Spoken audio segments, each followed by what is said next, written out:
नमस्कार, अतरंगी खबरों के इस खास बुलेटिन में आपका स्वागत है। इस बुलेटिन में आज कई फ्लेवर की खबरें होगी, जिसमें देखेंगे एक दिव्यांग ने पेश की प्यार की मिसाल, सिर पर लोटा फंसाए हुए बंदर के बच्चे की अतरंगी तस्वीरें भी हम आपको दिखाने वाले हैं। तो समाज जागरूकता फैलाता एक रिक्शा चालक भी आप देखने वाले हैं और आस्था का प्रतीक एक खास नीम का पेड़ भी आपको दिखाएंगे। यही नहीं, बालोद के कुर्दी गांव के ग्रामीणों ने पेश की है एकजुटता की मिसाल।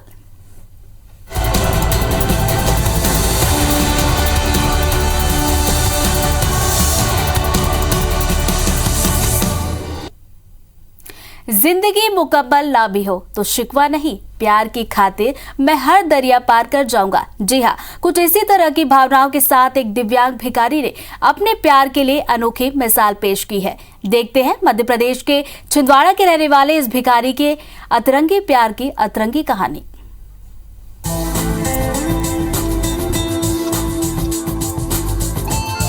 ये तस्वीरें हैं प्यार की, साथ की, सहारे की, सम्मान की, सहानुभूति की, दर्द समझने की। इन तस्वीरों को आप मामूली मत समझिए।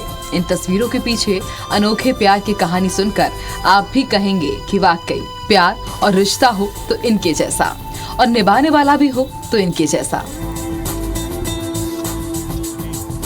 आपने अक्सर जोड़ियों को ऐसी ही गाड़ियों में घूमते फिरते देखा होगा, लेकिन इनकी कहानी और इनका प्यार थोड़ा अलग है। जी हाँ, ये है संतोष साहू। ये दिव्यांग हैं और भीख मांगकर जैसे तैसे अपना गुजारा करते हैं, लेकिन फिर भी अपने प्यार के लिए, अपने जीवन साथी के लिए इन्होंने ना अपनी दिव्यांगता को और ना ही अपनी आर्थिक तंगी को आड़े आने दिया। अपने साथी के दर्द को समझा और पेश की अनोखे प्यार की मिसाल। दरअसल संतोष अपनी पत्नी मुन्ना के साथ बस स्टैंड पर रोजाना भीख मांगकर गुजारा करते हैं। उनके पास एक ट्राईसाइकिल भी है। शहर में घाट वाले रास्तों पर संतोष ट्राईसाइकिल नहीं चढ़ा पाता था। ऐसे में पत्नी ट्राईसाइकिल को धक्का लगाती थी। संतोष को यही बात बुरी लगती थी। संतोष ने अपनी पत्नी के दर्द को समझा और फिर उन्होंने पाई पाई जोड़ना शुरू किया और भीख मांग कर 90,000 रुपए इकट्ठे कर लिए और इन पैसों से उन्होंने खरीदी एक मोपेड के लिए 4 साल तक उन्होंने रुपए इकट्ठे किए। गाय की तबीयत खराब हो गई थी, वो होती थी धक्का मारते वैसे नहीं बनता, घाट से काट नहीं बनता दीवार ट्राईसाइकिल में। तो वो बीमार हो गई थी तो भर्ती रही, 50,000 लगे। कौन देगा? 50,000 लगे ट्रीटमेंट में। मैं तो दिखाई ले ली, इसलिए एक आई उठाया। संतोष ने बताया कि रोजाना करीब 300 से 400 रुपए मिल जाते हैं। लोगों से दोनों टाइम का खाना भी मिल जाता है, लेकिन घाट वाले रास्तों पर ट्राईसाइकिल के कारण उन्हें और उनकी पत्नी को परेशानी होती थी। इसलिए संतोष ने ये मोपेड खरीदा। कितना पैसा? 90,000 के दिया हूँ। नकदी? हाँ, बस यही नहीं, ये वीडियो और इनके प्यार की अनोखी कहानी सोशल मीडिया पर भी खासी पसंद की जा रही है। लोग संतोष के प्यार की मिसाल भी दे रहे हैं। छिंदवाड़ा से अजय द्विवेदी के साथ ब्यूरो रिपोर्ट, IBC 24। धमतरी के शिव मंदिर में एक बंदरिया अपने बच्चे को लेकर इधर उधर घूम रही थी, जिसका वीडियो सोशल मीडिया पर खूब वायरल हुआ।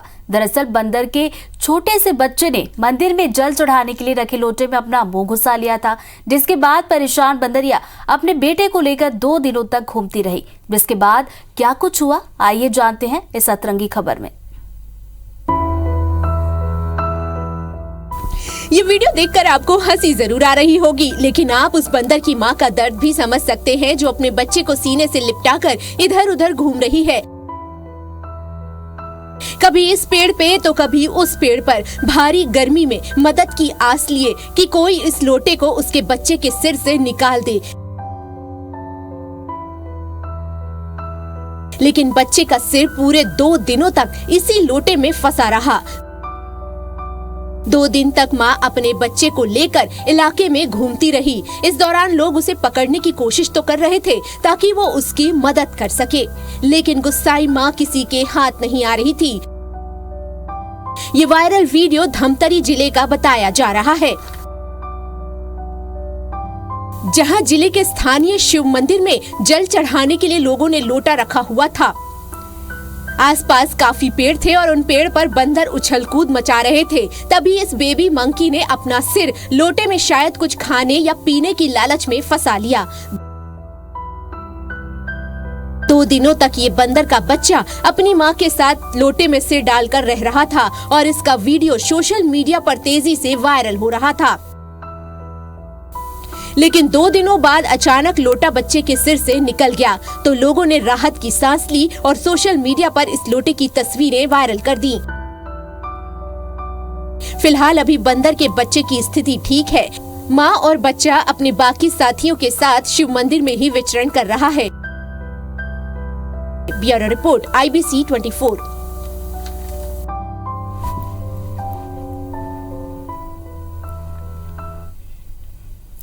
खबरों के बीच में कुछ खबरें ऐसी होती हैं जो समाज को एक मैसेज देती हैं। ऐसी ही एक खबर है बिलासपुर की, जिसमें एक रिक्शा चालक अपने पेशे के साथ समाज को बड़ा संदेश देने का काम कर रहा है। आखिर क्यों खास है ये रिक्शा चालक और क्या है उसका संदेश, देखिए ये रिपोर्ट।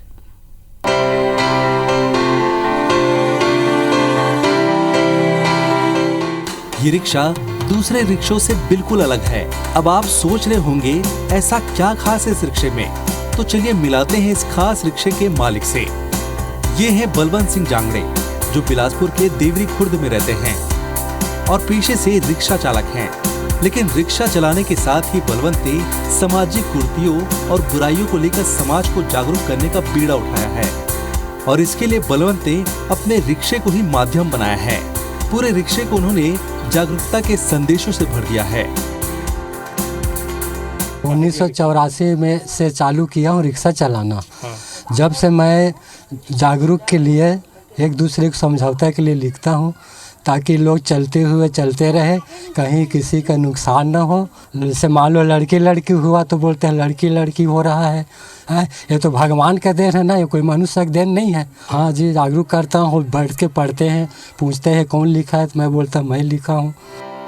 अपने संदेशों में बलवंत नशे की बुराई, पर्यावरण की सुरक्षा, बालिका सुरक्षा, दहेज प्रताड़ना, यातायात नियमों का पालन, हेलमेट की अनिवार्यता जैसे बड़े संदेशों को शामिल किया है। इन संदेशों में खास बात यह है कि बलवंत इन संदेशों को खुद लिखते हैं। बलवंत ज्यादा पढ़े लिखे नहीं हैं, लेकिन समाज में सामने घट रही घटनाओं, बुराइयों और कुरीतियों को खुद देखते हुए वे इसके जागरूकता के स्लोगन तैयार कर लेते हैं और उसे अपने रिक्शे में लिख देते हैं। अच्छा लगता है सर, क्योंकि अच्छे के लिए कर रहे हैं और ये नशा ये सब तो अच्छा नहीं है। और हम तो जब से मतलब हम 4 भाई बहन हैं, हम चारों भाई बहन को पापा रिक्शा चलाकर ही पाले पोसे हैं, पढ़ाए लिखाए हैं। अच्छा लगता है पढ़ने से सुनने से, पर अगर इसका एक जने को भी कुछ फ़र्क पड़ जाए तो अच्छा है, क्योंकि ये अच्छे के लिए है, नशा तो अच्छा नहीं है। जो भी सवारी बलवंत के रिक्शे को देखता और बैठता है वो बलवंत की तारीफ के बिना नहीं रह पाता। बलवंत बताते हैं कि साल 1984 से ही वे रिक्शा चलाने का काम कर रहे हैं। तब से ही उन्होंने समाज को कुरीतियों और बुराइयों के प्रति जागरूक करने का काम शुरू किया है और आज भी वो अपने स्लोगन से समाज को जागरूक कर रहे हैं। बलवंत का मानना है कि उनके इन संदेशों से थोड़ी भी जागरूकता अगर समाज में आती है तो उनकी कोशिश सफल होगी। बलवंत के परिजन भी उनकी इस कोशिश में उनका साथ देते हैं। बिलासपुर से जितेंद्र थवाईत की रिपोर्ट। बढ़ेंगे आगे तो छिंदवाड़ा के ग्राम काराबोह में एक परिवार बारात का इंतजार करता रहा। रात से सुबह हो गई लेकिन बारात नहीं आई। आखिर किसने किया दुल्हन के अरमानों को चकनाचूर, देखिए एक रिपोर्ट। मेहमानों की चहल पहल थी, पकवानों के बनने की खुशबू चहुओर थी। लोग एक दूसरे से खुशी खुशी मिलजुल रहे थे। दुल्हन सज धज कर अपने शादी के सपने को हकीकत में बदलते देख रही थी, लेकिन यह सपना पूरा हो पाता उससे पहले किस्मत ने कलंक लगा दिया। बारात आई ही नहीं। यह अनूठा मामला सामने आया है छिंदवाड़ा के काराबोह गांव से। दरअसल अंकिता की शादी बैतूल के सोनू से तय हुई। दोनों परिवार में कोई मनमुटाव भी नहीं था। शादी के दिन सभी बारात का बेसब्री से इंतजार कर रहे थे। मेहमान आए और खाना खाकर लौट भी गए। धीरे धीरे 12 बजे से रात के 2 बज गए। गहमा गहमी होती रही। दूल्हे पक्ष को फोन भी लगाया गया, लेकिन कोई संतोषजनक जवाब नहीं मिला। धीरे धीरे सुबह हो गई, लेकिन बारात नहीं आई। दरअसल दूल्हा किसी और लड़की को चाहता था, इसलिए बारात जाने से पहले दूसरी लड़की के साथ रफू चक्कर हो गया। अब दुल्हन के परिवार ने पुलिस से न्याय की गुहार लगाई है। हम शादी में आए थे, हमारे मामा की नातन की शादी थी, लेकिन हमने सोचा कि बारात आ रही है, तो कल यानी बारात आने वाली थी, लेकिन नहीं आई। भाई 12 बज गए, 2 बज गए और ये तीसरा दिन जो लग गया।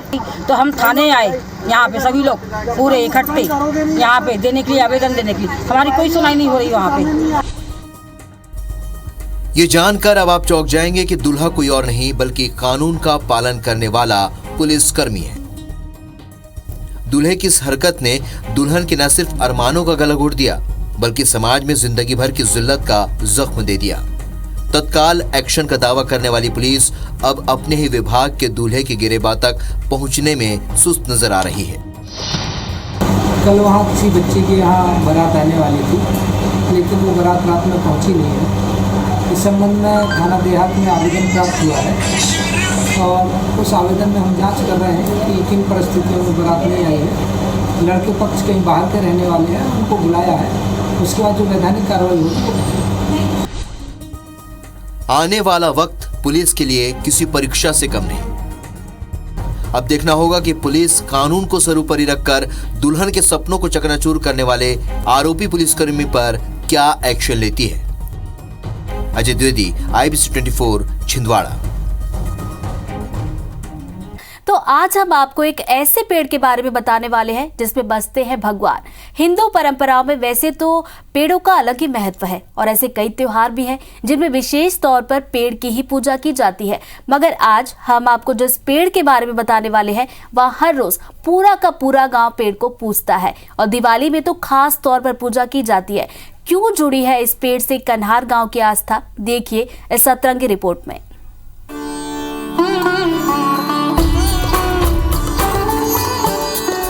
डोंगरगढ़ ब्लॉक का कन्हार गांव, जहां गांव वालों की आस्था का केंद्र है नीम का ये विशाल वृक्ष।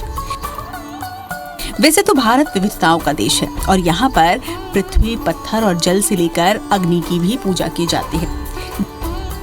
गांव में अनिष्ट ना हो, सुख समृद्धि और शांति बनी रहे, इसी आस्था के साथ गांव के लोग नीम के इस पेड़ को देवता मानकर इसकी पूजा करते हैं। कन्हार गांव के लोग इस पेड़ को घुमायर देवता कहते हैं और हर सोमवार को यहाँ पर गांव के बैगा द्वारा पेड़ की पूजा की जाती है। झाड़ ला घुमियार चौक कथन हमन है, घुमियार चौक से नाम से प्रसिद्ध है, हवे है। अभी नहीं कई पीढ़ी बीता थे ओकर से घुमियार चौक सब नीम के झाड़ हमार प्रसिद्ध देवता हो गए। हर त्यौहार, हर छोटे छोटे त्यौहार में भी हमें पूजा करे पर हमें नहीं छोड़ा। अब ऐसा है यार, कई पीढ़ी बीत गया, इसमें देवता है, इसको सदा ही मानते आ रहे हैं। चाहे कोई भी त्योहार हो, पूजा पाठ बिल्कुल करते हैं। अमावस्या हो, पूर्णिमा हो या कोई भी त्योहार, हर त्योहार में घुमायर देवता की पूजा होती है और दीपावली पर तो गांव के हर घर से एक दिया यहाँ पर जलाया जाता है। और इसी तरह से खेती किसानी हो, शादी हो या कोई भी शुभ काम घुमायर देवता के आशीर्वाद के बिना पूरा नहीं होता। हालांकि गांव में एक नियम ये भी है कि गांव की महिलाएं नीम के पेड़ की पूजा तो करती हैं, लेकिन पूजा के बाद प्रसाद को खाने की अनुमति महिलाओं को नहीं है। प्रसाद केवल यहाँ के पुरुष और बच्चे ही खाते हैं। हाँ, गांव की छोटी बच्चियां जरूर प्रसाद खा सकती हैं। यहाँ सब मार के हर जो जुड़वास मानते हैं हमन, तो अपन जी शांति के लिए गौ को ठान है, लक्ष्मी है, सब ये जंगल के कारण मतलब कर पूजा पश्चा करते हैं हम। हर त्योहार मतलब पुण्य है, फागुन आगे जो भी त्योहार में सब मानते हैं लोग। जैसे दीपावली होते पूरा गांव वाले मोहल्ला वाले आके यहाँ पूरा सब कोई अपन जो दिया जलाए के नियम है, पूरा गांव दिया जलाथन। अगल बगल के गांव में घर मन में जब शादी ब्याह होते कोई प्रकार के हर घर यहाँ पूजा करे के बाद हमन गांव के शुभ कार्य ला चालू करथन। ऐसे गांव के पूरा मान्यता है, मानते हुए आथन हमन। गांव के बड़े बुजुर्गों को भी नहीं पता कि नीम के पेड़ की पूजा आखिर क्यों की जाती है। उनका कहना है कि ये परंपरा पीढ़ी दर पीढ़ी चली आ रही है। गांव में ऐसी मान्यता है कि नीम पेड़ की पूजा करने से गांव में कोई अनहोनी नहीं होती, रोग से मुक्ति मिलती है, शांति और खुशहाली बनी रहती है। गांव के बड़े बुजुर्ग ये भी बताते हैं कि नीम का ये पेड़ सैकड़ों साल पुराना है। गांव में कई बार आंधी और तूफान आया, गांव के दूसरे पेड़ों को नुकसान भी हुआ, मगर नीम के इस पेड़ को कभी कोई आंच नहीं आई। गांव वालों का ये मानना है कि ये पेड़ गांव का रखवाल है। अब आप इसे आस्था कहें या सतर्कता, लेकिन आपको ये जानकर हैरानी होगी कि जिस कोरोना ने पूरी दुनिया में कहर मचाया, वही कोरोना महामारी इस गांव को छू भी नहीं सका। Bureau report IBC 24।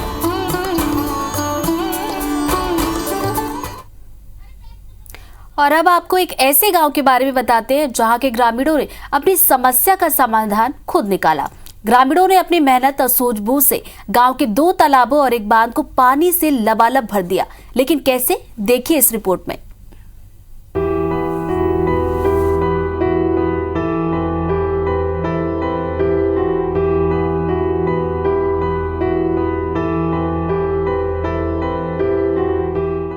ये है बालोद जिले का कुर्दी गांव। इस गांव में हर साल गर्मी के मौसम में पानी की समस्या होती है, लेकिन इस बार यहाँ के ग्रामीणों के चेहरे की मुस्कान ये बता रही है कि उन्होंने इस मुसीबत पर जीत पा ली है। दरअसल इस साल कुर्दी गांव में भीषण गर्मी के मौसम में भी यहाँ के 2 तालाब और एक छोटा सा बांध पानी से लबालब भरा हुआ है। और ऐसे में यहाँ के किसान खेती भी कर रहे हैं।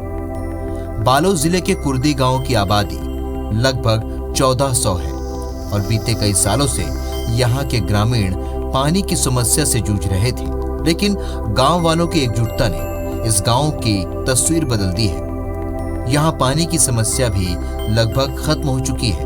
अब गांव के सुंदर तालाबों में बच्चे जल क्रीड़ा करते और नहाते दिखते हैं, तो पशु पक्षी भी अपनी प्यास बुझाते नजर आते हैं। जो अभी नहाली का पानी आ रहा था, उसमें हम लोग पूरा सहयोग दिया, हमारे किसान भाई लोग भी। और पानी तो बहुत कमी, मतलब पीने के लिए बहुत परेशानी होते थे।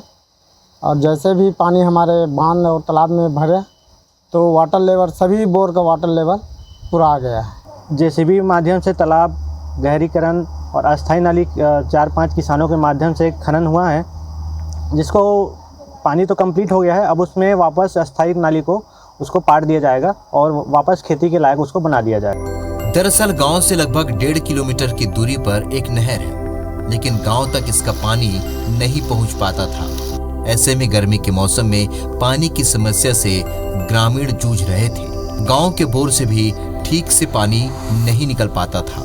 कुर्दी के ग्रामीणों ने अपनी हिम्मत और हौसले के दम पर नहर से अपने गांव तक अस्थायी रूप से नाली बनाई, जिसके जरिए उन्होंने पानी अपने गांव तक पहुंचाया। इस नेक काम के लिए ग्रामीणों ने पूरा सहयोग दिया और अपने खेत की जमीन अस्थायी नाली के लिए न केवल उपलब्ध कराई, बल्कि इस पर कोई आपत्ति भी नहीं की। इसके लिए अधिकारियों ने भी अनुमति प्रदान की। इसका नतीजा ये हुआ कि गांव में भूजल स्तर बढ़ गया, जिससे सभी बोर से पानी निकलने लगा।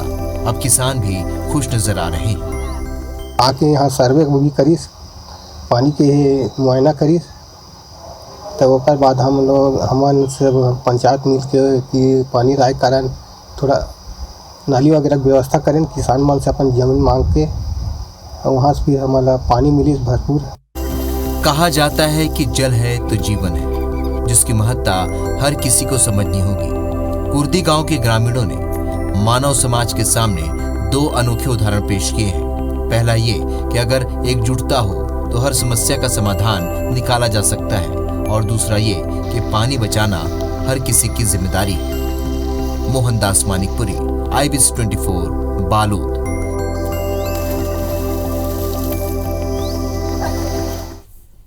इसी के साथ आज की अतरंगी खबरों में फिलहाल इतना ही। अगले हफ्ते फिर होगी मुलाकात। मुझे दीजिए इजाजत। नमस्कार।